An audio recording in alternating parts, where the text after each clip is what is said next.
Assalamualaikum, salam perjuangan. Selamat datang ke Suara Hartanah Podcast, episod ke-6.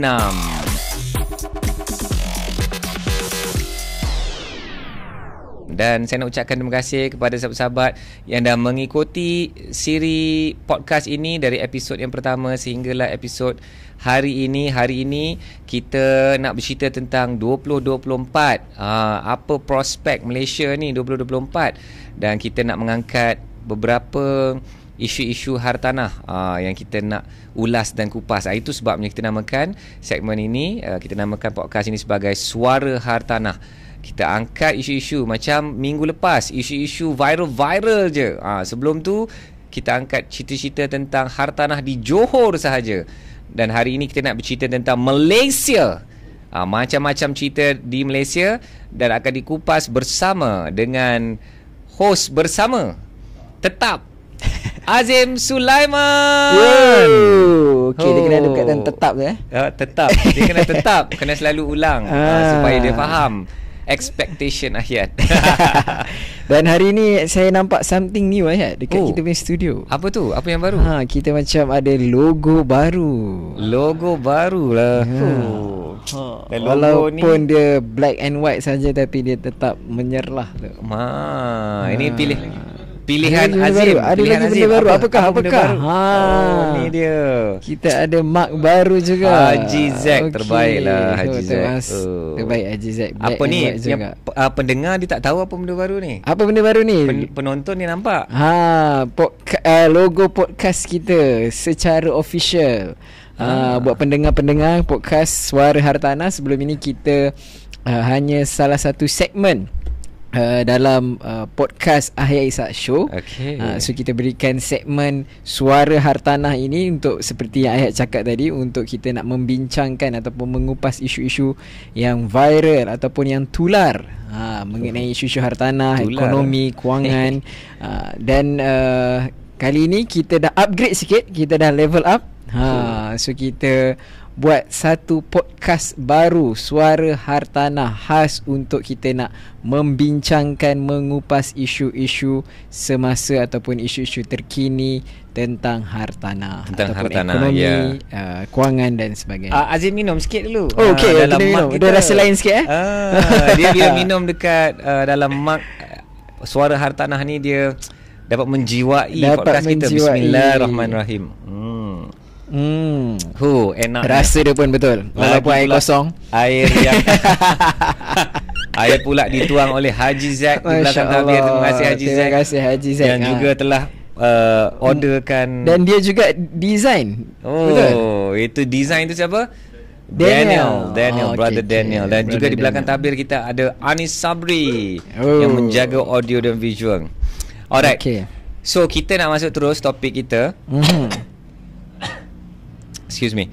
So bila bercerita tentang Suara Hartanah ni, kita sebenarnya bersiaran kita rekodkan sesi ini beberapa hari sebelum hari terakhir 2023. Yes. Okay.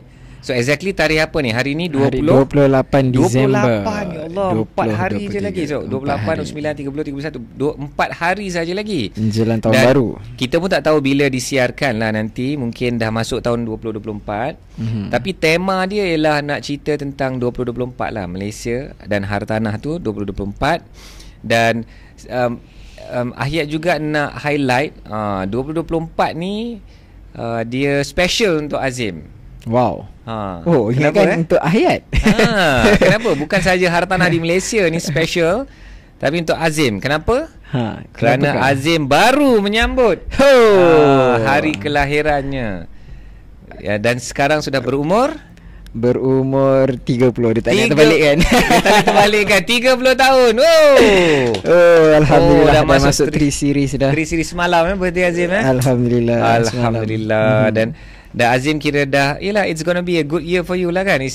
Every year insyaAllah is a good year. But it's 30th years old 30 years old untuk Azim Sulaiman. Siapa yang pendengar dan penonton kita ni yang sama bahaya dengan Azim?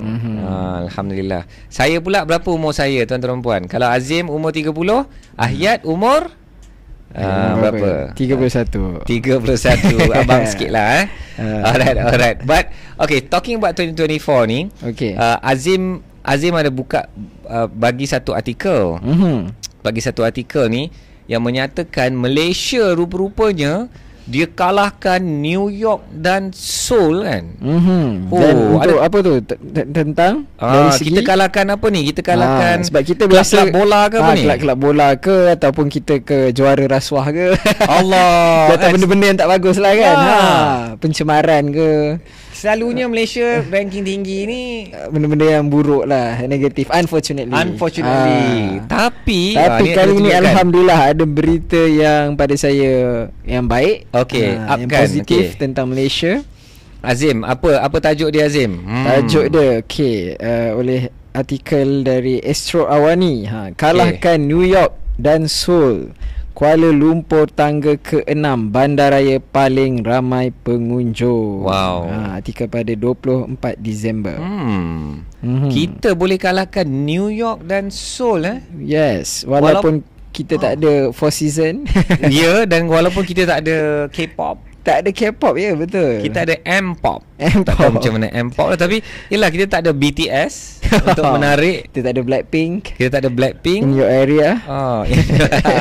Alhamdulillah. So kita boleh nombor 6 So instantly lah saya terfikir siapa nombor 1 kan. Okay, tapi sebelum tu siapa yang keluarkan laporan ni? Okay, laporan ini oleh laman web Travelness berdasarkan indeks bandar destinasi global hasil kajian oleh Mastercard yang menyeraikan bandar raya berdasarkan jumlah ketibaan pelawat antarabangsa dan juga perbelanjaan rentas sempadan. Okay. So saya nak tengok. Okay, sekarang ni kita ada 13.79 juta pengunjung. Yes. Tahun ini, setakat tahun ini kan. Betul. So okay, boleh tengok kat sini. Ini dia, siapa nombor 1. Top 3 lah dulu Yang nombor 1 ialah Bangkok. Bangkok 22.78 juta. Imagine dia number 1 most visited city Maknanya dia ni lah juara segala bandar dekat dunia ni. Betul. Berapa ratus negara kan. Dah ke Bangkok? Yes, pernah. Untuk urusan bisnes, belum lagi untuk urusan holiday. Okay, second kita tengok Paris. Dan sedikit je kurang daripada Paris ialah London.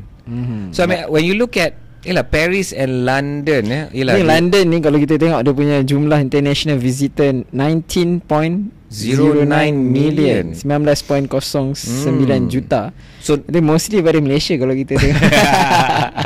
Lagi-lagi sekarang ni hujung tahun yes. So memang orang cakap umrah Melayu. Umrah Melayu di kota London. Dan ramai orang kata balik kampung.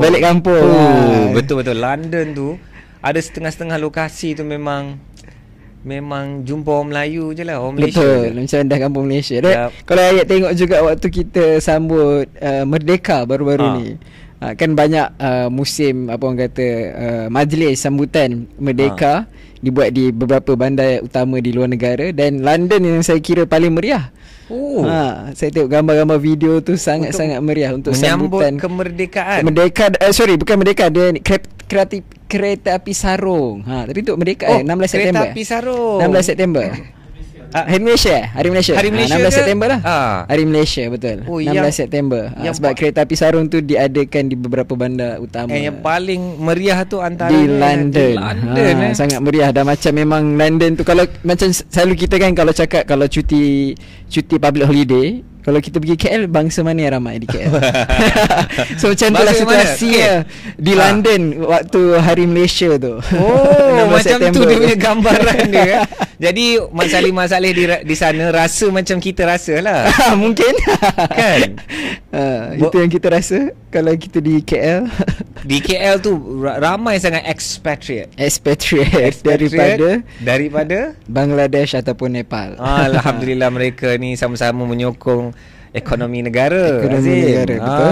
Tapi that's an interesting way of making me see it.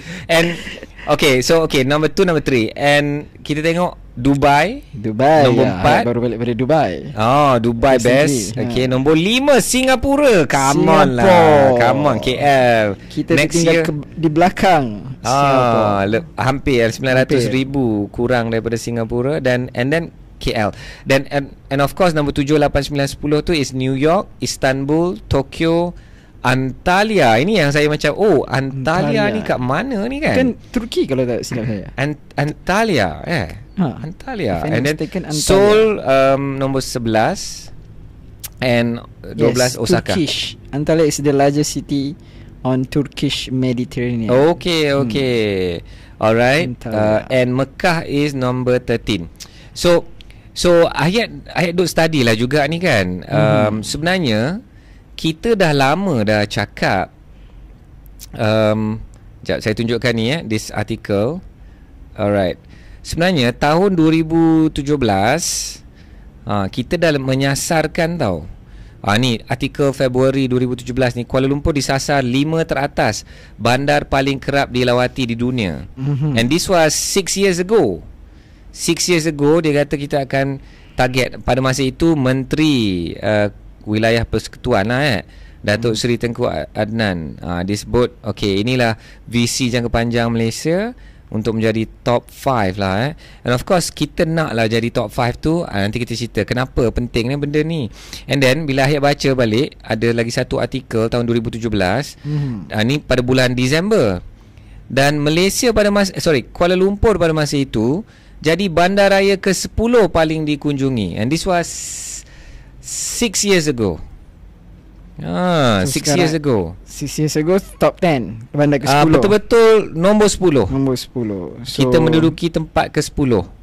Kira kita menambah baik dari segi ranking lah. So nak tahu tak pada masa itu 7 tahun yang dulu 6 tahun yang dulu siapa nombor 1 tengok ni? Hong Kong nombor 1. Hong Kong. Bangkok nombor 2, London nombor 3. So it's quite consistent. Bangkok, London. Singapura 16 million. Macau number 5. Dubai is also there.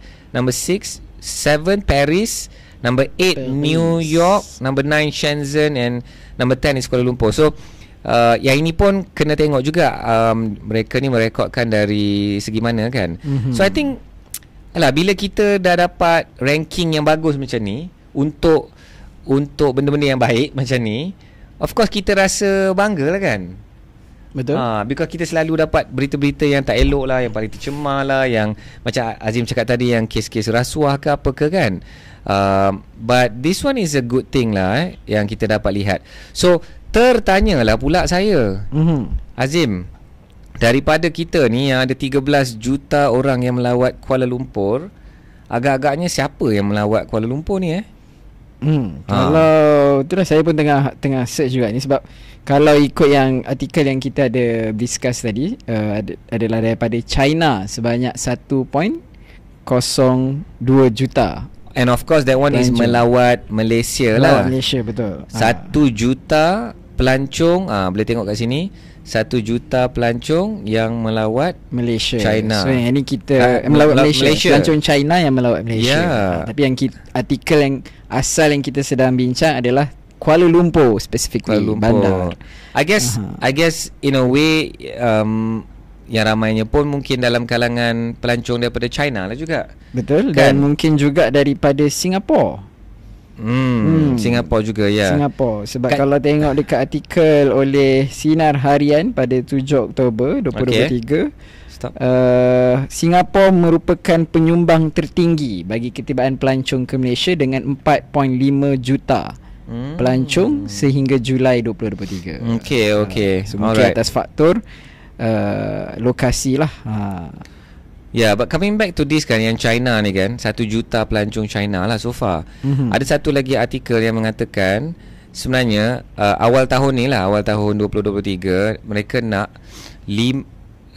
Motek sasar kan? Kedatangan 5 juta pelancong China ke Malaysia. Which is, it sounds quite massive lah kan. Betul. Tapi kalau ikut statistik tadi tu 1 juta, so I think 10 Only 20% lah yang kita dapat capai. 20%. So apa kesan dia kepada rakyat Malaysia? Baguslah. Kerana mereka ni pun antara negara yang paling banyak populasi, no longer number one largest population in the world. India is now larger than China by population. But I think we have to be fair lah. Bila kita tahu memang China ni sangat signifikan dari segi pelancongan. So bisnes-bisnes dalam negara kita ni pun nak kena positionkan diri kan. Dan kepentingannya mungkin nak kena pandai bercakap China kan, Chinese kan, bercakap China bercakap kita Chinese speaking kan, untuk menarik pelancong-pelancong daripada China, because pelancong ni membawa duit kan. Bila ada manusia, dia ada poket. Ada dalam poket mesti ada dalam duit. Dalam poket dia ada dompet. Dompet ada duit. Kalau duit dia tak ada dalam dompet, dia ada dalam phone. Dia dalam phone. So phone ada dalam poket, duit ada dalam phone. So I guess when we have more people coming in, and that's revenue for the country kan. And one thing very important yang kita kena faham tentang pelancongan is pelancongan ni adalah satu industri yang betul menjana ekonomi. Duit, tetapi duit ni lebih penting ialah duit daripada luar. Duit daripada luar ni bila masuk dalam kolam kita, dan kolam kita lagi banyaklah duit.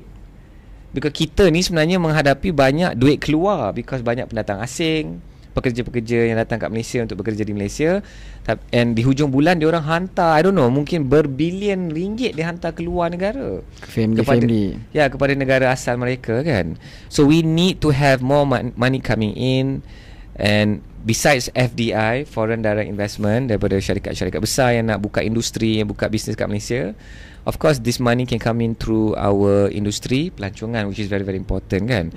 So saya juga terfikir, daripada pelancong ni, ada tak dia translate kepada pemilikan hartanah?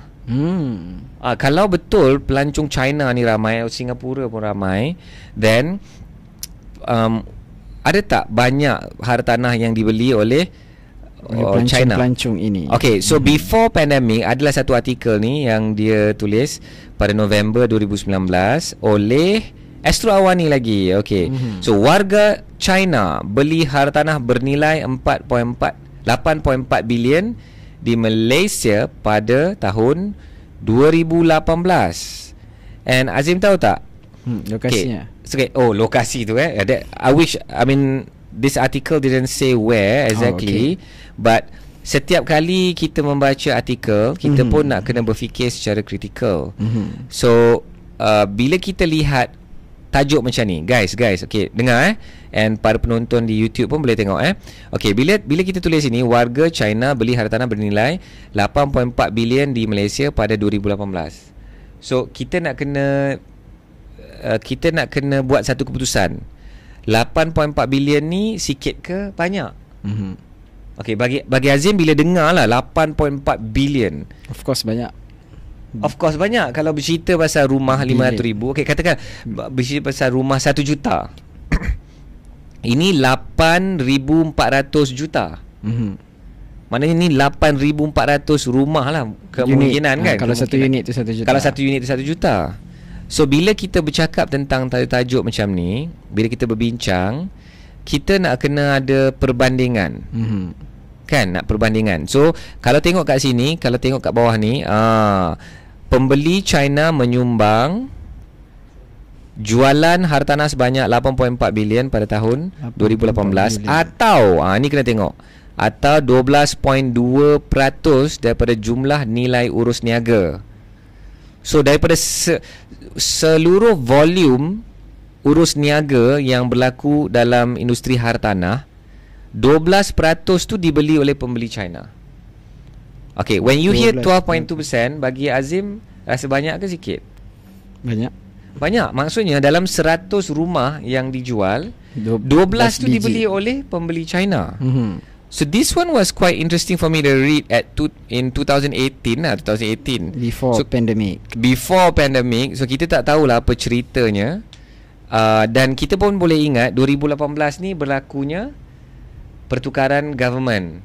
Dan selepas pertukaran government itulah yang banyak announcement, projek-projek yang daripada China tu kita dah tak nak, kita tak nak bagi, kita tak nak diorang membeli lagi di Malaysia kan. Dan program Malaysian second home MM2H tu pun diperketatkan syarat-syaratnya. So I would want to know lah how much property is purchased by Chinese buyers in, I don't know, maybe 2022. Chinese from China. Thank you.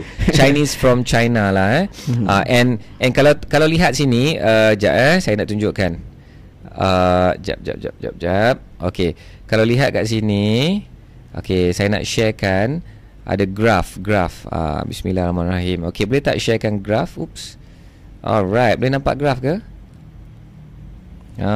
Okay. So kat mana yang diorang dapat 12% tu? Okay, kalau tengok daripada graf ni, cari sampel ke-29. Nampak tak cursor ayat ni? So sampel ke-29 ni dia jatuh 2018.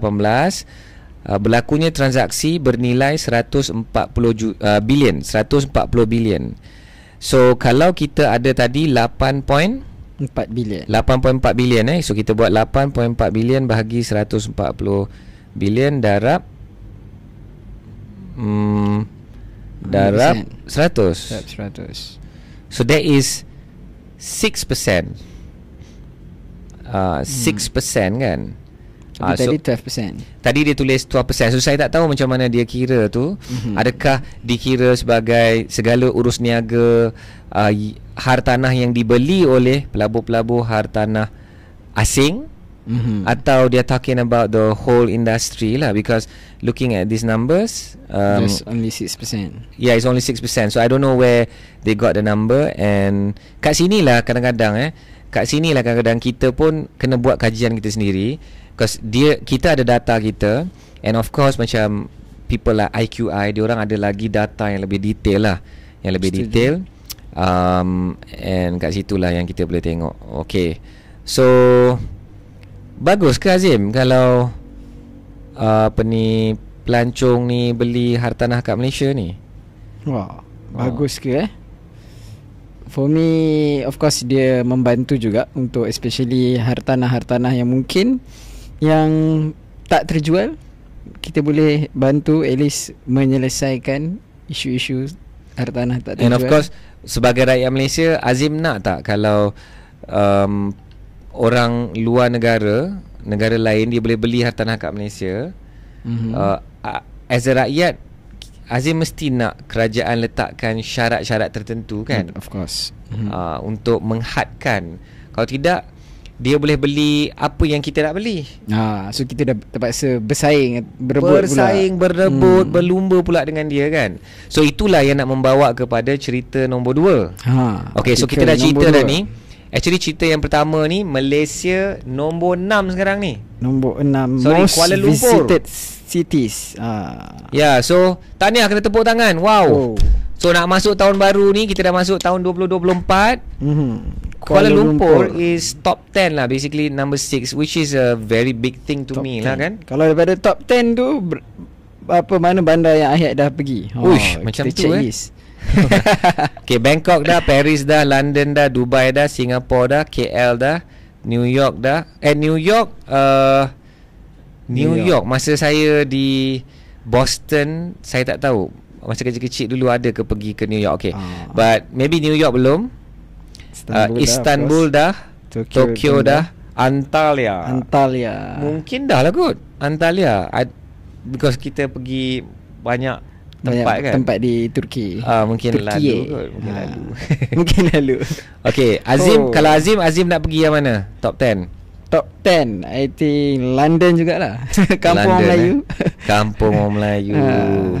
Azim kena pergi Dubai lah Azim. Dubai juga. Dubai is fantastic. Okay, so kita masih dalam topik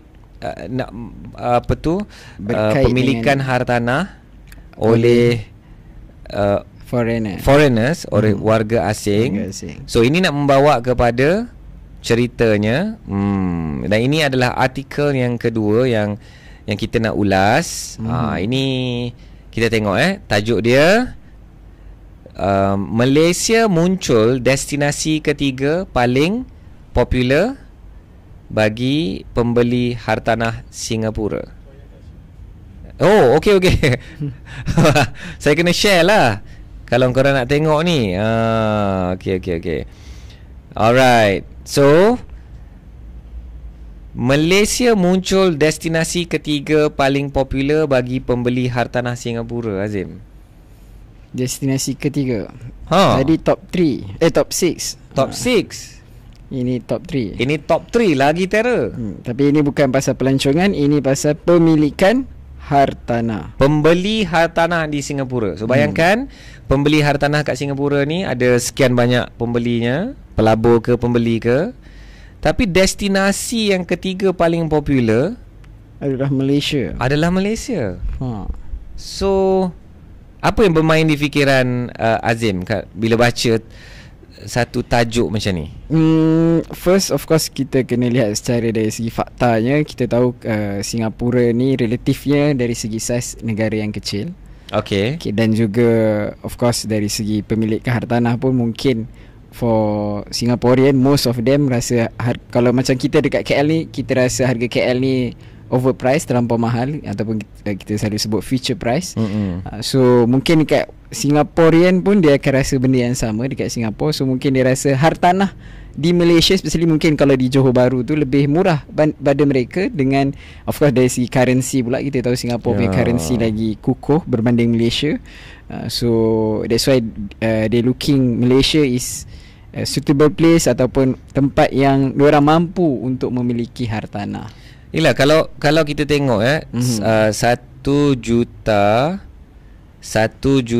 Sing dollar, berapa ringgit Malaysia? Berapa ringgit kan? Berapa ringgit Malaysia? So yelah, it's kalau berapa persen sahaja kan?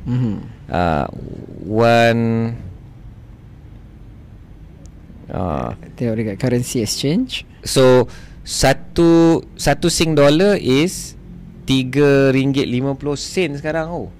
RM3.50, RM3.50. So 1 juta ringgit hanya 285,000 Sing dollar.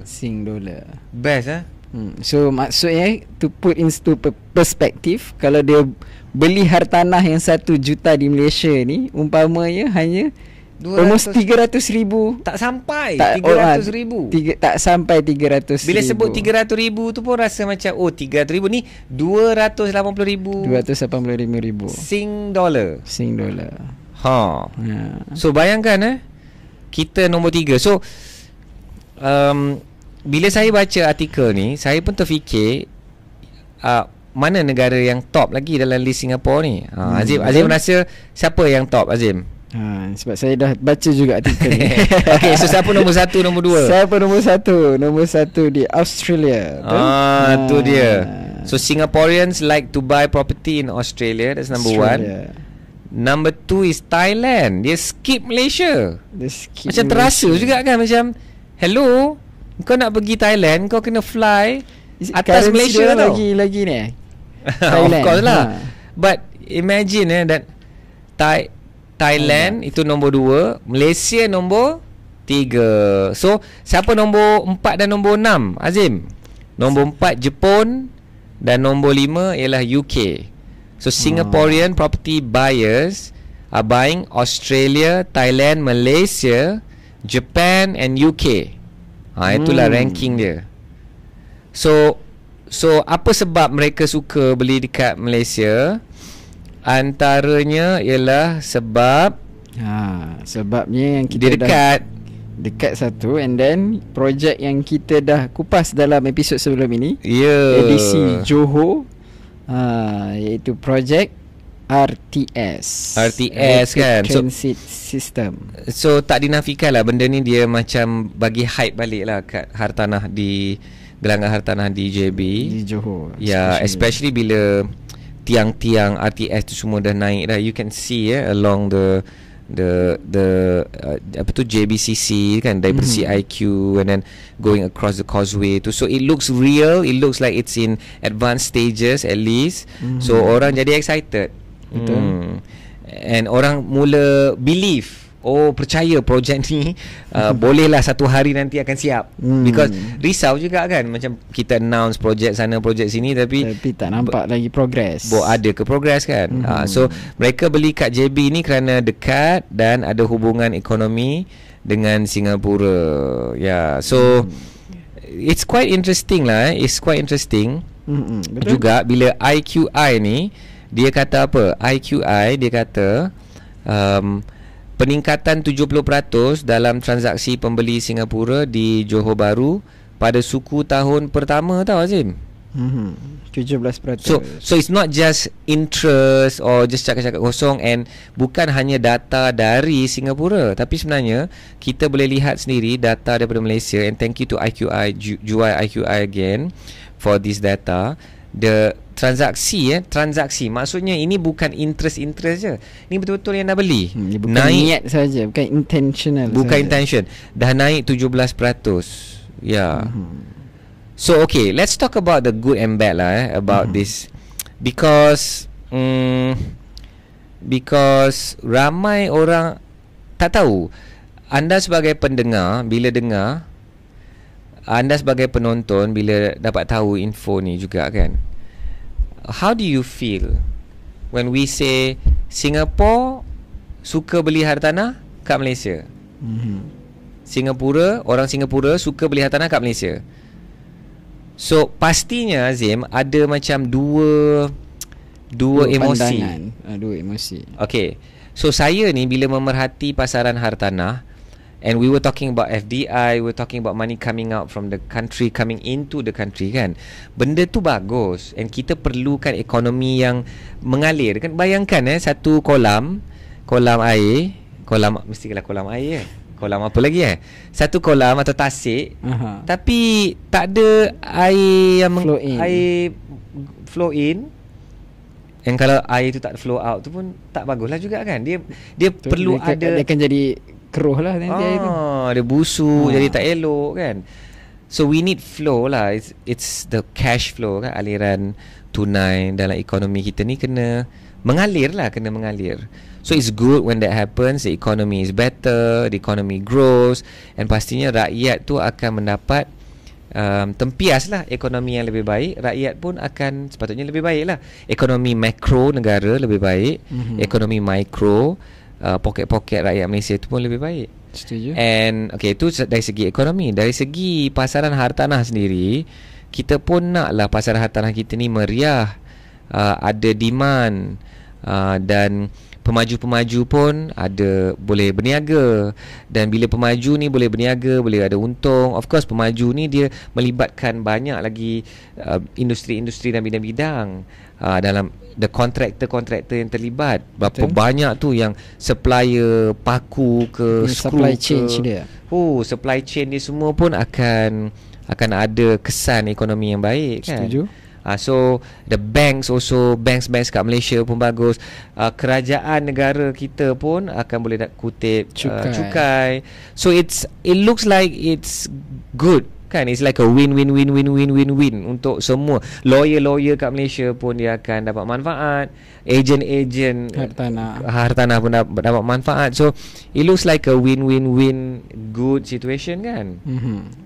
Tapi but Azim dah panjang sikit dia ni. Azim dia dah kenal saya cukup lama. Dia mesti akhir ada punchline kan. Tapi Azim, at the same time kita ada rasa macam this is a paradox kan. Dilema. Paradox ni bermaksud while there is some benefits of that certain thing like this, but there's also an effect to a certain part of the population of the nation kan. So saya membayangkan pasti akan ada reaksi yang tidak baik terhadap artikel ni. So apakah reaksi yang tidak baik itu? Yalah, mungkin orang rakyat Malaysia kan, dia macam aku susah nak beli rumah kat Malaysia ni, aku orang Malaysia ni. Lepas tu keluar pula artikel, pembeli hartanah Singapura suka beli hartanah kat Malaysia. Kita salahkan Singapura ke salahkan? So nak salahkan siapa? So I think kan, orang-orang yang mungkin berasa negatif tentang tajuk ni, dia akan cakap ini salah kerajaan Malaysia lah. Sebab membenarkan. Jangan benarkan. Rakyat ban ni terus. susah. Ban terus. Kan? Tak payah dah pembeli rumah daripada Singapura ke China ke. Kita we Nation don't welcome saja. you anymore. Kita tak nak you. Tak payah datang. Beli kat tempat lain lah. Okay. Macam mana pula? Tak boleh. Kita tak boleh nak benarkan rakyat dari luar negara, orang asing beli rumah, beli hartanah kat Malaysia. Kita tak boleh. Macam mana pula tu pandangan macam tu? For me, kalau saya personally, of course kita ada, which is saya setuju dengan Ayat punya awal-awal introduction tadi tu. Okay, sebab dia akan memberi kesan ekonomi kepada banyak pihak dia, bila kita cakap tentang supply chain tadi semua, supply chain. Tapi tapi of course dia ada juga memberi kesan, macam Ayat kata mungkin ada rakyat yang akan rasa sepatutnya kita Malaysia ni, rakyat Malaysia yang sepatutnya dibantu membeli hartanah dan sebagainya. Tapi of course ada syarat-syarat yang ditetapkan. Berapa nilai hartanah yang Singaporean boleh beli, rakyat Singapura boleh beli, berapa nilai hartanah tersebut? Mungkin 1 juta ke atas. Kalau ikut MM2H minimum 2 juta kalau tak salah saya. Betul? Yang itu pun kena ikut syarat-syarat yang setiap negeri, because setiap negeri pun ada syarat, dia ikut negeri. I see. So maksudnya adalah orang kata requirement itu bukanlah kita kita membenarkan free flow market tanpa ada apa-apa rules and regulation. So maksudnya benda tu dah ada. Bukannya diorang datang beli rumah mampu milik, beli rumah prima, so tak ada benda situasi tu berlaku. So as long as diorang tidak mengganggu orang kata hartanah yang diberi subsidi ataupun hartanah mampu milik ini, for me it's still okay lah. Still okay lah kan, because dia ada dia ada syarat-syarat dia. Ada hartanah yang warga asing pun tak boleh nak beli, kerana ada syarat-syarat. Okay, kalau ikutkan artikel ini from 6 years ago, that means 2017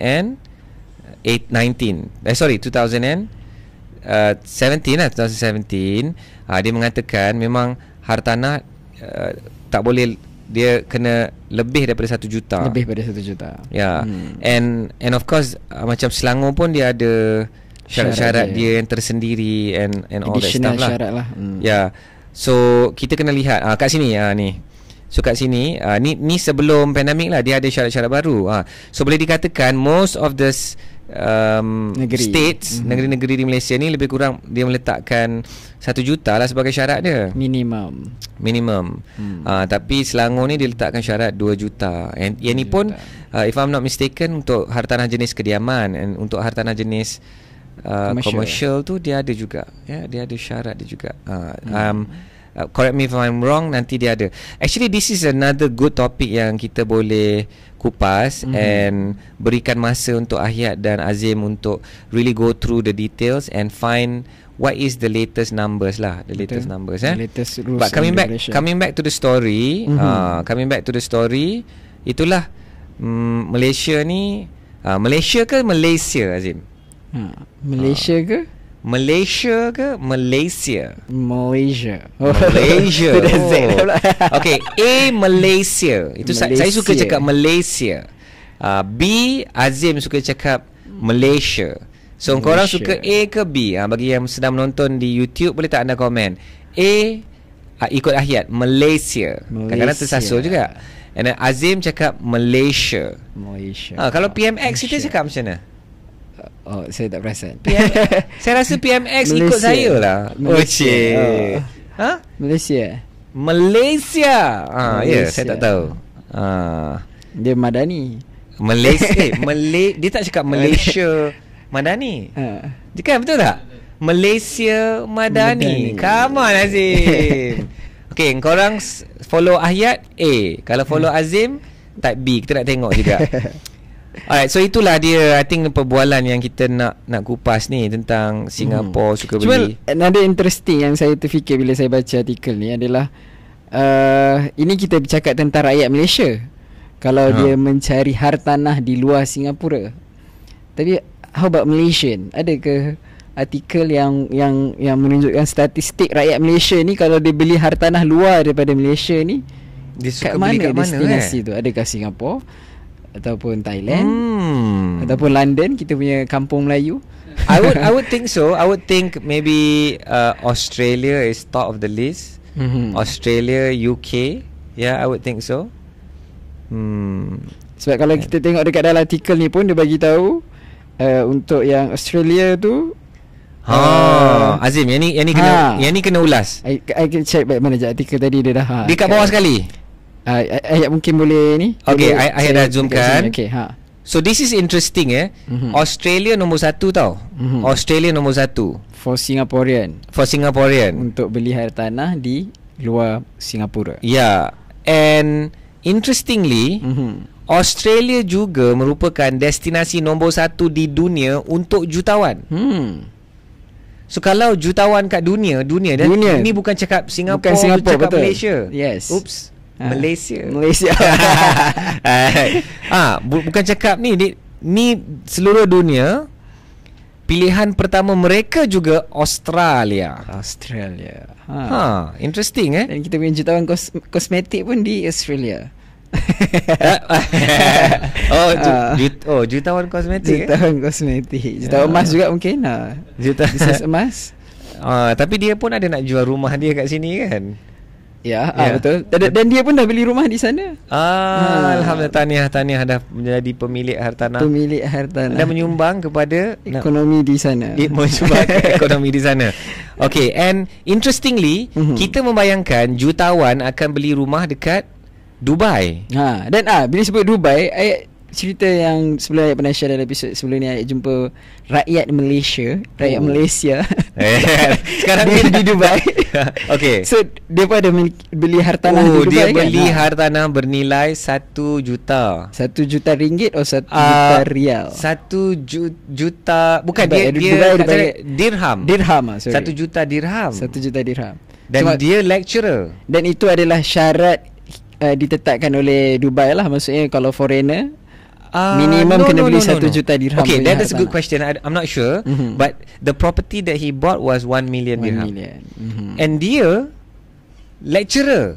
Saya nak cakap je, tapi I mean there's nothing wrong with lecturer, but he's not like a banker or kan expatriate oil and gas ke tak. He's kalau 1 juta dirham convert to ringgit. So it's about maybe, what was it? About 1 ringgit 30 lah kan? 1 ringgit 30. So 1.3. Yeah. So jap. 1 juta dirham equal to ringgit. To my, okay. Yeah. So 1.25. Okay, so 1.25 so that means million. 1 million dirham is they call it Arab Emirates dirham, AED, is 1.25 million ringgit. Dengan gaji lecturer, and bukanlah nak kata, no, saya bercakap ni bukan nak merendahkan. Betul, faham. Tapi you all kena faham hebatnya bayaran gaji pekerja di sana. Kalau kita tanya di Malaysia, pensyarah lecturer di Malaysia pun mungkin di luar kemampuan kalau nak beli hartanah yang bernilai 1 juta ringgit. 1 juta ringgit. Jangan cakap 1 juta Arab Emirates dirham. Betul. So dia mengajar di satu universiti, macam local university. Macam UiTM lah kalau dekat sana. Dia macam tu. Itu perbualan kami. Macam ni macam UiTM kat sini. So wow. Dan dia dibenarkan mengajar full English. Tapi dia pun boleh bercakap Arab. Okay, but that's not the point. The point is dia beli hartanah yang dekat dengan Burj Khalifa. Itu yang saya tak boleh tahan. Kalau macam kat Malaysia ni yang dekat dengan KLCC lah. Okay, although dia tak dapat Burj Khalifa view. Okay. Yang 1 juta dia cakap tak dapat. Dia facing away. Tapi dia dekat. Dia macam dia panggil downtown. Kalau tanya you stay kat mana? Near Burj Khalifa. You beli hartanah kat mana? Kat Dubai. Dekat dengan Burj Khalifa. Macam saya time tu saya rasa saya dah kalah. Ada berpuluh hartanah kat Malaysia pun, tapi tak ada dekat Burj Khalifa. Tak ada kat Burj Khalifa, tapi ada dekat somewhere else in the world. Tak ada. World. Tak ada iconic. Tak ada. I tak ada dekat dengan iconic. Ayat pun tak ada dekat dengan KLCC. Doakan. There's one that I tengah teropong. Di London? Di London, outside of London. But itu London pun macam storage facility, dia bukan hartanah. Ke residence. So this is something interesting lah, because kalau tengok balik the article, dekat UAE ada 4,500 jutawan berpindah ke situ pada tahun 2023. And memang kalau dalam social media ditunjuk Dubai ni banyak lah, ramailah orang berpindah kat sana kan. And 2,100 je yang berpindah ke US. So this is very interesting. Betul? Dan kenapa agaknya reason jutawan-jutawan ni memilih Australia? Yang ni pun kita boleh buat satu topik lain lah. But basically Australia is such a livable country lah. Banyak bandar-bandar dia dinobatkan most livable city of the world. Livable in terms of livable ni, okay, good question. So livable ni dia melihat banyak perkara. Dia cost of living, dia melihatkan housing, and maybe some angles of happiness index. And then if you look at the country, saya pun baru tonton satu video tentang hartanah di Australia. They are talking about a stable government, a very rich government, because rakyat dia pun tak sebanyak Malaysia, tak sampai pun 30 juta untuk negara yang tanah dia besar dia ialah nombor 6 di dunia. Negara yang ke-6 terbesar di dunia dari segi land mass di dunia ialah Australia.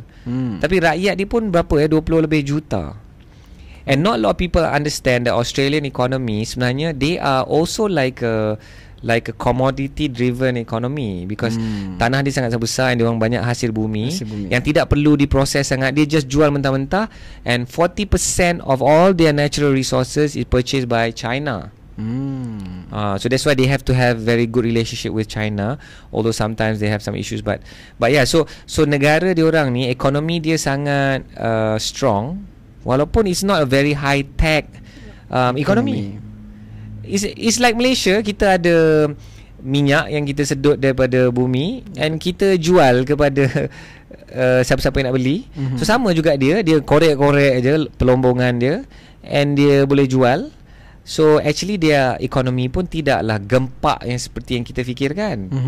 Well, I mean, according to, you guys can follow on YouTube EE. I love this guy EE. I think he has like almost 3 million subscribers. Economy Explain. So dia cerita lah pasal Norway, dia cerita pasal Australia, dia cerita pasal BRICS ke, dia cerita pasal, but dia cerita dari sudut pandangan ekonomi, because dia dulu lecturer ekonomi. Dan dia rasa dia nak berdakwah ekonomi. Dakwah dia ekonomi. So bila dia mengajar kat universiti, dia hanya dapat mengajar student.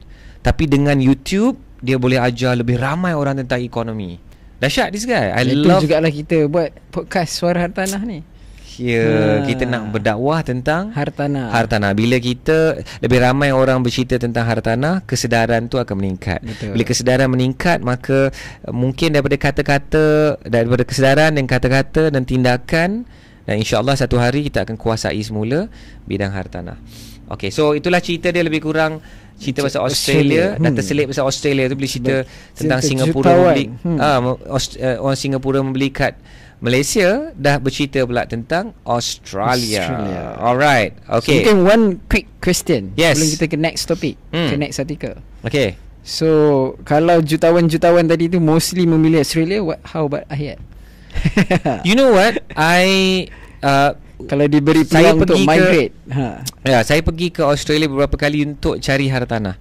In fact, letak for investment booking for investment, and letak booking pun. Like for example, one in sudah to be specific, Sydney, in Gold Coast, Brisbane. So I think Brisbane is one of the top most livable city in Australia juga. Sangat-sangat best lah Azim sebenarnya. And a lot of our Chinese is going to Australia. In fact, my Chinese chiropractor, Malaysia. my doctor chiropractor, dia pun nak pindah ke Australia because kakak dengan abang dia dah ada kat Dah sana. pindah kat sana. And mak dia suruh dia pergi ke Australia. Tinggal abang dia seorang je kat Malaysia yang juga akan dihambat keluar ke Australia. Yeah, because, and I asked her why, and she says because of economic reasons. Bagi dia rasa there's more economic future di sana. Economic future. Yeah, I mean we can talk about this and we can argue about this, but yeah, but so a lot of people like Australia, the culture, the lifestyle, it's laid back. So I think I would agree. Saya letak booking je. And the best thing is dekat Australia ni they will honour tau. If you tak jadi, dia pulangkan balik je. Macam tu je. Oh, tak ada penalty ke apa, tak ada? Tak ada. Dia macam tak banyak tanya pun. Dan saya ingat lagi masa saya pergi ke Brisbane tu, the one that I put booking wasn't in Brisbane, it was in Gold Coast. Okay. And it was supposed to be near one of the new, dia macam it's not a LRT tapi dia macam apa tu, tram, like a tram, a new tram lah, a tram line. Walking distance lah. It is near the tram station, which brings you into the Gold Coast town lah. I see. Okay, so it's like suburb of Gold Coast. Okay, saya ingat lagi masa saya pergi tu, diorang layan. Tapi dia macam nak cepat-cepat tau.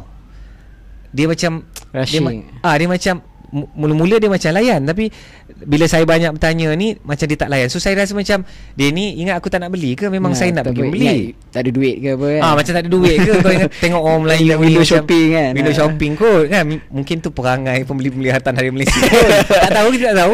But then I asked her, so you seem like you're in a rush.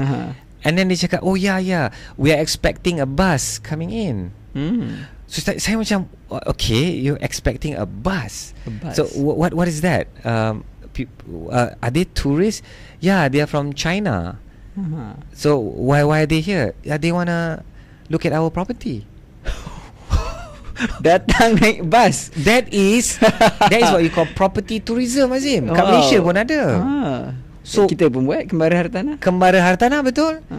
Diorang datang berbondong-bondong naik bus pelancongan for property viewing. Ada satu ketika tu bila Malaysia tu tengah top sangat, tengah hot, memang dia datang Malaysia naik bus pergi ke showroom, show gallery. Dia tengok, ada yang suka dia beli, dia tak suka dia pas next trip, the next stop is pergi beli makan ke, makan shopping, and then next day makan durian, and then the next day fly back. Itu je. And I knew some agent hartanah yang make a lot of money bringing this property tourism. Dahsyat it's a big thing. I don't know if it's still a big thing now. Maybe not so. But these people are still doing that. So what reason kenapa cancel that property? Memang not realistic lah. Not realistic.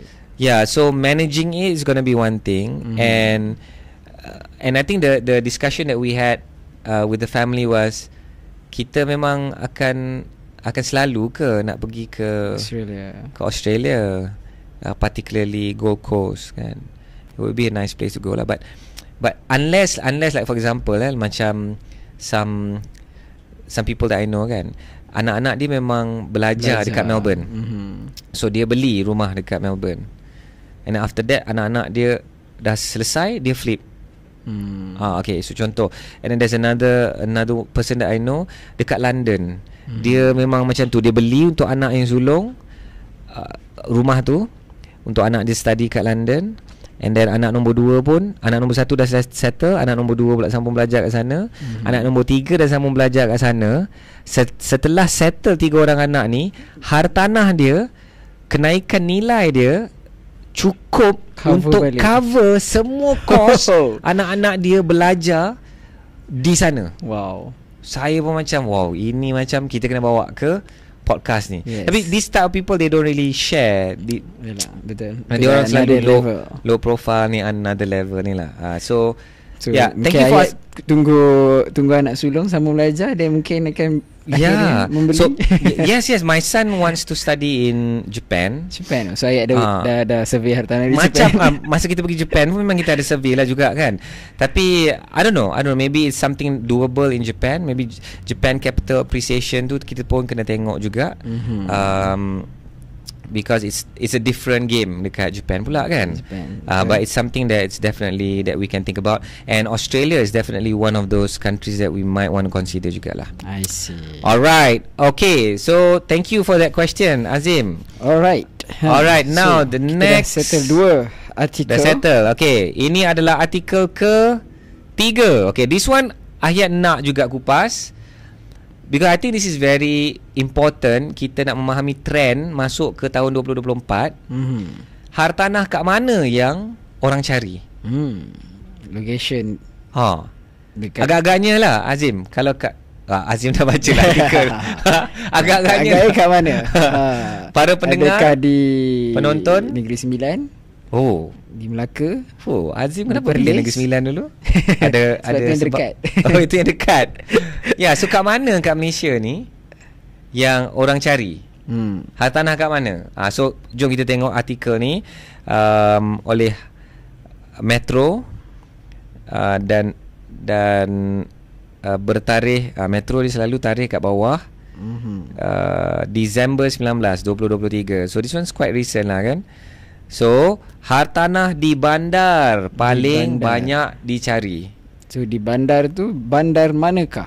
Bandar manakah yang paling banyak dicari? Bandar Shah Alam, Bandar Melaka. Okay, sekejap. So most people bila baca tajuk macam ni, dia akan macam of course lah.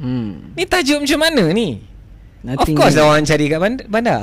Aziz nak cakap apa? Yalah, tak ada benda baru lah. Nothing to be surprise. Tak ada benda pun nak bincang pun pasal tajuk ni. Hartanah di bandar paling banyak dicari. Tapi before we want to talk about the locations kan, if you look, kalau anda cari balik artikel yang lebih kurang sama, hartanah kat mana dicari tapi pada waktu berbeza. Mari kita tengok ni nampak tak? 20 Disember 2022. Exactly 1 year ago. Hartanah di Ipoh, kawasan luar Lembah Kelang paling dicari. Luar Lembah Kelang. This one was quite a big story tau last year. And if you look balik at the data yang 2023, mari kita tengok kawasan bandar memperoleh carian hartanah paling banyak pada tahun ini. Berikutan bakal pembeli mencari rumah berhampiran tempat kerja. So to one of the main reason. Now why I highlight this? Why is this so significant, guys? Kita dah lupa ke masa pandemik? Betul. WFH tu apa, Azim? Mungkin ada penonton atau pendengar kita yang dah lupa. Kalau masuk SBM, dia orang tak boleh nak jawab apa tu WFH. Work from home. Dan pada ketika itu tahun 2020, 2021, 2022, banyak cerita orang nak beli rumah yang lebih besar, rumah yang landed. Betul. Yang jauh daripada bandar. Yang dekat, yang tak perlu dekat daripada tempat kerja. Buat apa nak beli kat tempat kerja? Because kita boleh work from home. Yes, bukan everyday nak kena masuk office. Bukan everyday. Exactly. Itu perbualan a few months ago tau, Azim. Betul. Let's say 12 months ago, that was the discussion and the conversation that we have. So to me, this is very, very big news. So untuk pemerhati hartanah dan pencinta hartanah macam Ahyat follow hartanah ni dah 20 tahun. So things like this is a big deal. Now why I say it's a big deal because benda ni, permintaan rakyat ni, dia dah macam revert to default. Dia dah kembali kepada asas, kepada normal. Kepada normal, kepada yang sepatutnya lah. In a way sepatutnya. Masa pandemik tu dia tak normal. Dia tak abnormal. Abnormal, okay? And it's luar biasa. It's tak biasa. So masa dia tak biasa, rakyat tu rasa macam nak beli rumah di luar bandar. Tak perlu dekat. Because macam Aziz cakap, bukan nak pergi Office. pejabat everyday pun. Kan because bos bagi je work from home. Betul. Sekarang ni bos sedang panggil balik, masuk balik pejabat. Dah tak boleh dah work from home. Productivity tak ada, teamwork dah tak ada, team punya asimilasi dan silaturahim pun berkurang. So banyak pula artikel-artikel keluar tentang bagaimana satu syarikat itu atau organisasi tidak dapat membina budaya syarikat yang mantap bila pekerja-pekerja dia tak bertemu. Pekerja-pekerja dia di rumah. So dia kena ada a shared experience with a physical connection in the same space. Baru boleh membina satu budaya. Necessarily every day? Or maybe once a week? Okay. Kalau ayat sendiri, kalau kita bincang sikit pasal topik work from home. Okay. So mungkin of course dia ada sisi pandangan dari sudut majikan, and then ada side dari sudut staff tu sendiri. So kalau Ahiyat punya pandangan tentang work from home ni, WFH ni, adakah sesuai ataupun tak sesuai di Malaysia ini? So one of my companies is a smaller company. Saya bagi cabaran kepada tim. Saya kata buktikan yang kita boleh buat hybrid. Buktikan yang kita boleh buat hybrid. Maksudnya that we can build a team culture, that we can have best practices, that we can deliver excellent service, that our sales tak jatuh, effective, productivity still okay. Thank you, productivity, that's the word I was looking for. So I challenge my team, let's do hybrid. So maybe means once a week masuk office. Once a week tu yang kita bertemu untuk like what we call our $1 million Monday. Okay. Itu pun kadang-kadang Zoom. But most of the time is physical. Yeah, and because this company ni buat training dan sebagainya kan. So kita akan bertemu lah untuk macam training program dan sebagainya, but I want to maintain it as a hybrid company. Maknanya kita boleh work WFO, work from office, and WFH, work from home. But ada juga my other company ni yang memang 100% work from office because we are essential services anyway. So memang kena ada the discipline and the ketegasan untuk semua orang berada di office tu. So I guess it depends on the team jugalah. So for example, my wife, dia bekerja with a big company, and dia hybrid. Dia 3 hari mesti masuk, 2 hari tak payah masuk. Alternate lah. Yeah, so I guess every company is trying to find a solution to that. But here's the thing. Now paling tidak pun hybrid. Maknanya tidak ada yang 100% work from home. Betul. Adalah very rare cases like I jumpa somebody that was in IT, or maybe SMEs. With but this contoh ni is a large company. Large company, dia buat IT, dia memang diberi arahan work from home. For now like indefinite, dia memang diberi arahan. Because the company don't have to spend on you, spend on your cubicle. Tak perlu rent office. Yeah. So that was kind of interesting to see lah, but very very rare. So sekarang ni paling tidak pun kena work from, paling tidak pun kena hybrid. Bermaksud memang kena pergi ke office. So that's why the trend has changed, brother. Tengok carian. Menurut iProperty is the largest property portal because they own Property Guru as well. So imagine kalau tengok ni pengurus negara Property Guru Malaysia, which is not iProperty owns Property Guru, but Property Guru owns iProperty. And diorang mengatakan inilah trend yang telah berlaku. So I see this as a reversal from pandemic, where people were looking outside of town, far away from a workplace, a place of work. And now they are looking for places that are near their homes now kan. Dengan dasar tengok dikaitkan dengan dasar kembali ke pejabat yang dilaksanakan oleh lebih ramai majikan menurut iProperty. So this has totally changed the dynamics of search. So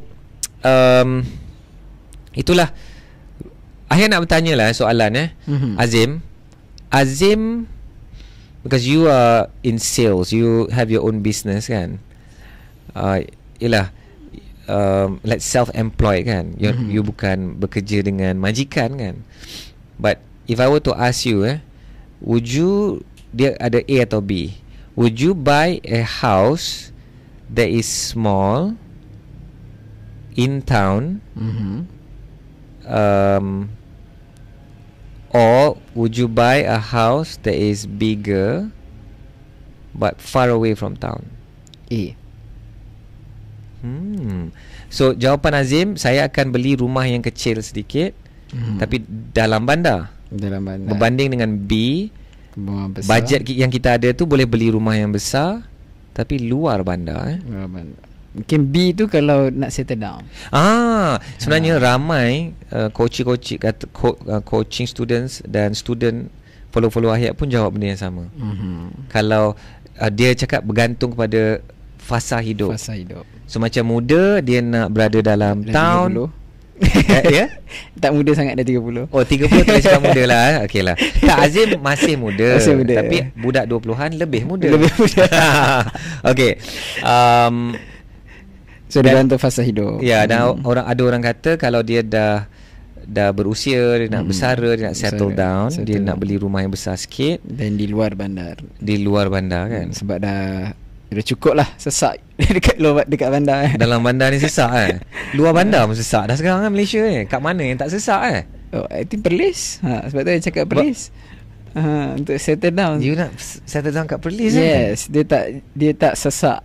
Boleh kira berapa kereta di Perlis tu. Boleh kira. Ya Allah, marah orang Perlis. Tenang dekat sana. Lebih tenang lah. Maknanya berbanding dengan dekat Kuala Lumpur lah. Dan kalau tengok artikel ni, dia bukan hanya soal di bandar sahaja, dan ayat kata berdekatan dengan tempat kerja.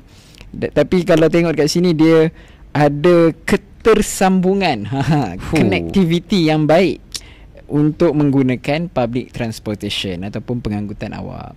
So dan ini juga yang selalu Ahyat sering sharing tentang TOD, Transit Oriented Development. Itulah yang orang kata mendapat orang kata carian ataupun permintaan tinggi di kawasan bandar tahun ini. So mana tempat yang paling tinggi permintaan guys? Penonton dan pendengar sekalian. Cuba try test, eksperimen, tembak. Lokasinya mana? Ni dia. Share. Bismillah. Tuan-tuan dan puan-puan, pemenangnya menurut iProperty, Petaling Jaya menjadi kawasan yang paling popular dicari oleh pembeli rumah pada tahun ini. And just 1 year ago it was Ipoh. It was such a big surprise. Macam totally different. Totally. And Ipoh, PJ. And kawasan-kawasan luar bandar, especially Klang Valley yang mendapat pilihan carian. So time tu kan orang rasa macam aku nak balik kampung lah, carilah Ipoh ke mak ayah kat kampung. Betul. So menurut iProperty, Petaling Jaya menjadi kawasan yang paling popular dicari oleh pembeli rumah pada tahun ini, berikutan jaringan lebuh-raya dan pengangkutan awam. Okay. And where is second location, Azim?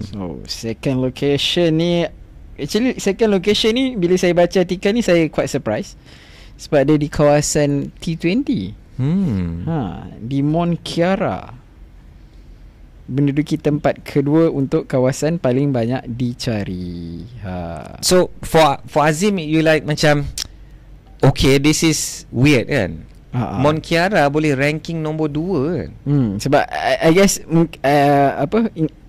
artikel ni sebab dia kata kawasan yang paling banyak dicari di bandar, dan of course supposedly kalau kita bercakap tentang mass market adalah yang mampu milik lah. Mungkin PJ ni of course kita bukanlah kata PJ ni bukan kawasan, orang kata bukan T20 punya kawasan, of course, tapi ada area-area lah, some of area yang mungkin yang mampu milik. Tapi kalau Mont Kiara ni for me memang kira high end punya market. Betul. So quite surprise lah, kira ada juga di tempat kedua, bukan ada juga di tempat kedua paling banyak dicari. So siapakah orang itu? Ada punya soalan. Adakah of course expatriate ke?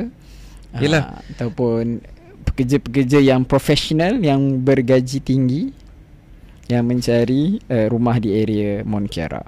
Ya. So I mean, yelah, bila berfikir pasal benda ni kan, kita kena tengok siapa yang memberi laporan ini. So iProperty yang mengatakan Mont Kiara is the second most searched location. So kita pun mungkin boleh buat satu andaian, orang-orang yang level macam ni lah yang selalu gunakan iProperty. And mungkin yang macam Azim kata, yang rakyat marhain yang mencari rumah-rumah yang dia betul-betul mampu tu, dia tak menggunakan iProperty.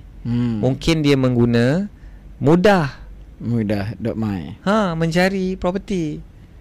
So kat sini kita pun akan two different target, result lah kalau kita tengok. Betul. Di mudah dan ni.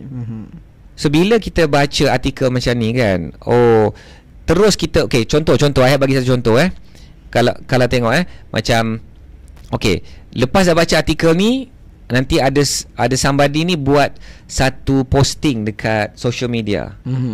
Guys, ni dua lokasi paling panas kat Malaysia, PJ dengan Mont Kiara. Ramai orang cari hartanah kat sini. Posting tu is it correct? Correct secara general, relatifnya correct kan, because he's taking data from iProperty. Betul. But this is not a representation of the whole country. Yes, betul. This is just representation of the data from iProperty. Kat situlah selalu kadang-kadang bila kita bercerita dengan orang dan kita mendengar cerita dengan orang, kita kena hati-hati. Kita kena tanya, kenapa bro cakap PJ dengan Mont Kiara yang top 2? Dari mana bro dapat maklumat ni? Daripada iProperty. Dan kita pun nak kena bijak memahami adakah betul kawasan ni yang memang rakyat Malaysia cari. Because if you go to Bricks, boleh tak tunjukkan ni Bricks sekejap Bricks, dan kalau kita tengok top 10 location yang paling banyak transaksi di Malaysia. Kalau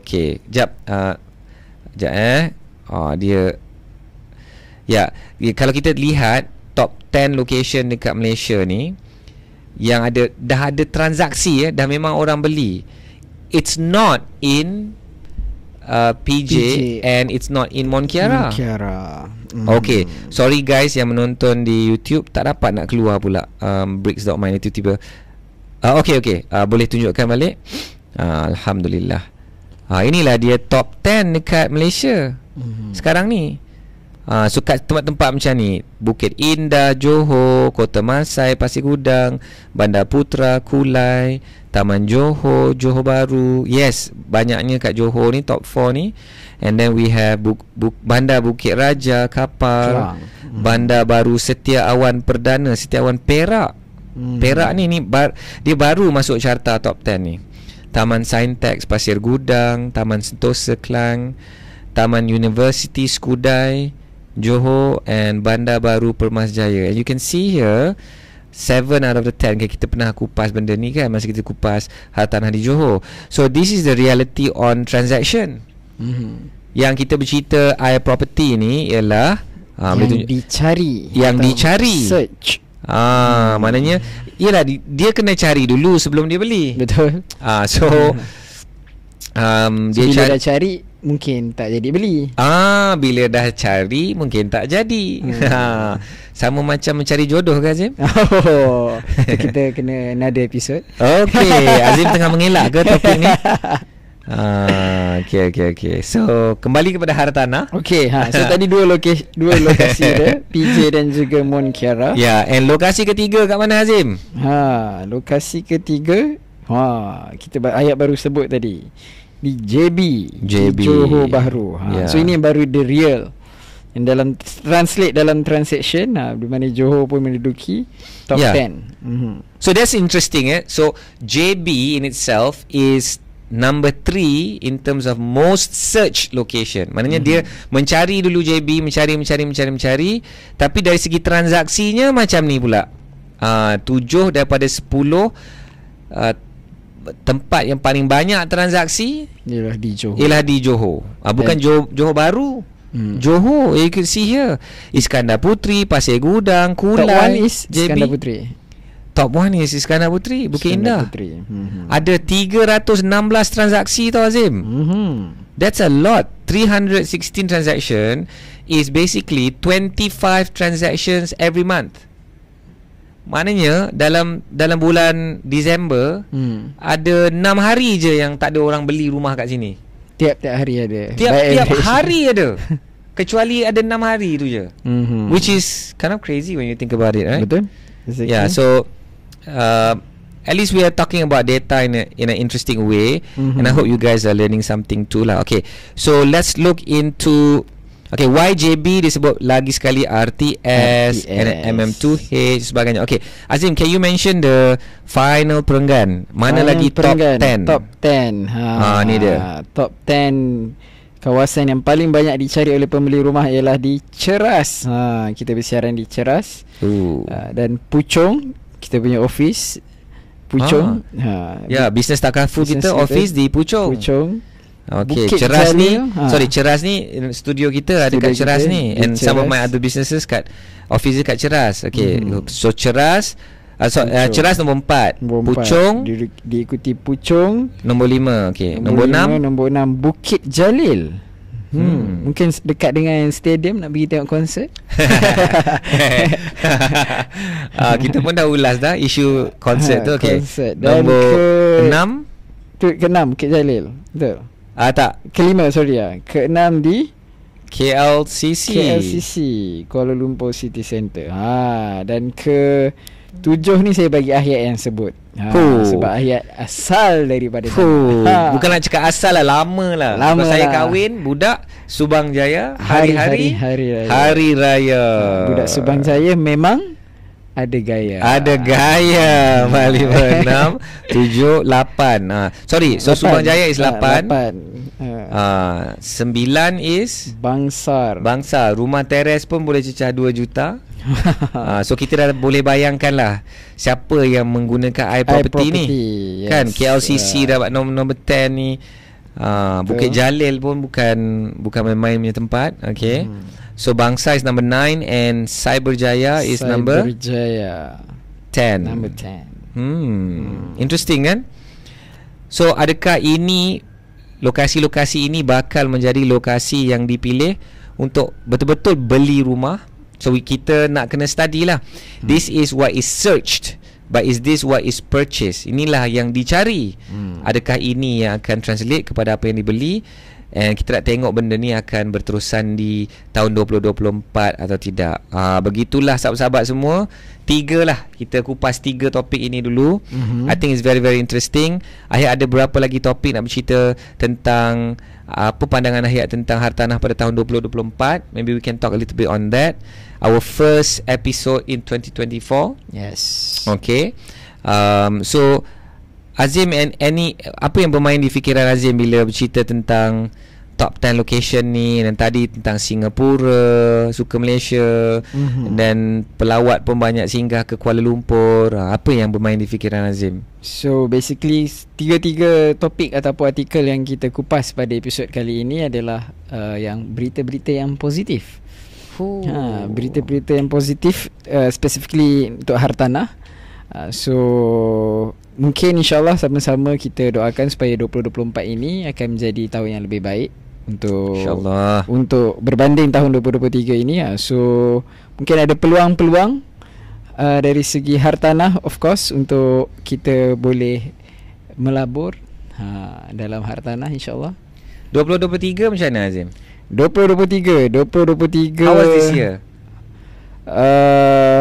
Personally or it could be personally or how you see 2023 in terms of, kalau personally dari segi business, my business takaful, alhamdulillah. Of course kalau compare dengan previous year, growth tu tak not really well. Cuma at least keep growing juga. So hopefully 2024 is getting better. So itu dari segi business side. Dari segi apa yang Azim lihat di sekeliling, ekonomi, political, dari segi ekonomi, of course kita tengok sekarang bila interest rate naik, so itu mungkin antara yang orang cakap not a good time to buy property. Walaupun kita dah kupas dalam isu, dalam topik sebelum ni, actually is back to normal. Back to normal. Ataupun ayat punya tadi revert to default. Revert to default. So dah back to normal actually before pandemic. So interest rate tu tak adalah not really naik. Dia sebenarnya back to normal sebelum pandemic. Waktu pandemic interest rate turun. So tu dari segi in terms of economic secara general. And then dari segi political, mungkin insyaAllah Ahyat pun kata excited kita bakal menerima yang di-Pertuan Agong yang baru. So insyaAllah kita harap dapat memberi lebih kestabilan politik di Malaysia dan of course membantu untuk meningkatkan ekonomi negara. Apa harapan Azim 2024? Harapan 2024 of course dari segi personal, dari segi business side supaya keep growing, dari segi business personal, dari segi Malaysia generalnya of course kita nak lihat lebih banyak pembangunan dari segi ekonomi, dari segi hartanah, sebab macam apa tadi actually bila saya tanya Ayat pasal work from home tu, actually bila kalau kita dengar pandangan-pandangan daripada netizen, banyak yang kata bagus work from home ni dapat mengurangkan kesesakan jalan raya.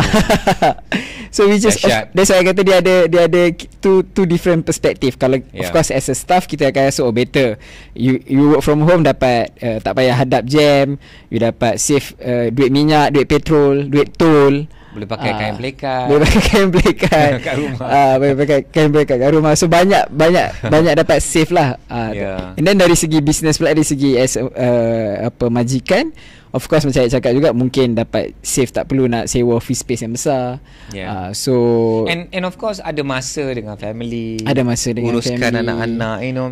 And for me as a majikan, I mean, go ahead lah. I mean, everybody has a life. You've got children that you have to manage.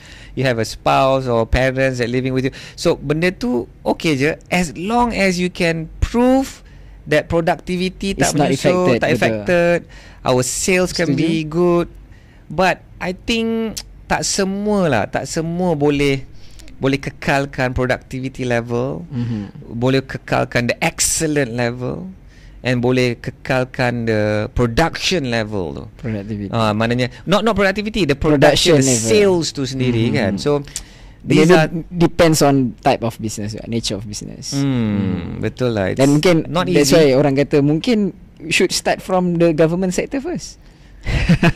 Government semua dah kena masuk office lah kan. Yelah, I mean work from home tu ataupun hybrid macam saya sebut tadi tu. 1.6 juta rakyat Malaysia ni bekerja dengan sektor government. So bayangkan kalau 1.6 juta tu ada peluang untuk work from home, so dapat mengurangkan kesesakan. Kereta ada 1.6 juta kereta kurang kat Malaysia. Yes.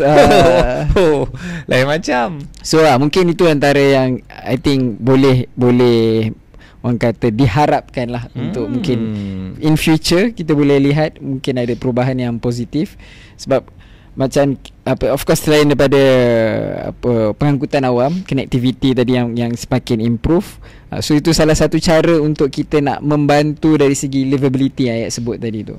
Sebab kita lihat dekat Malaysia ni, kalau kita lihat dari segi statistik bila bercakap tentang kesihatan mental illness, so mungkin antara faktornya stres dengan kerja, balik kerja, ulang-alik kerja tu pun dah almost, kalau ayat pernah cerita, sejam pergi sejam balik, so dah 2 jam sehari.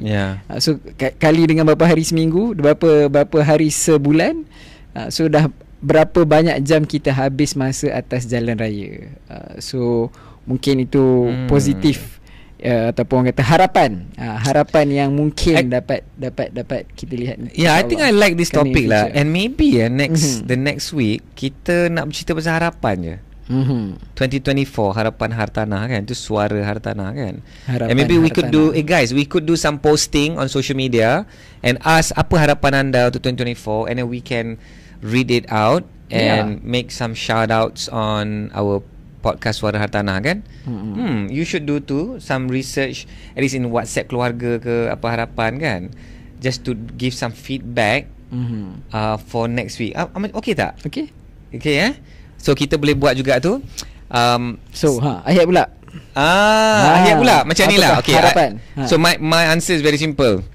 What you believe about 2024, if it's good or if it's bad, you are correct.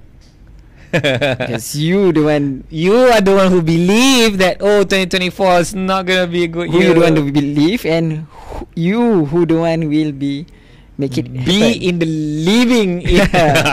So kalau you fikir negative, so you will be negative. Yeah, I mean some people call me an optimist lah.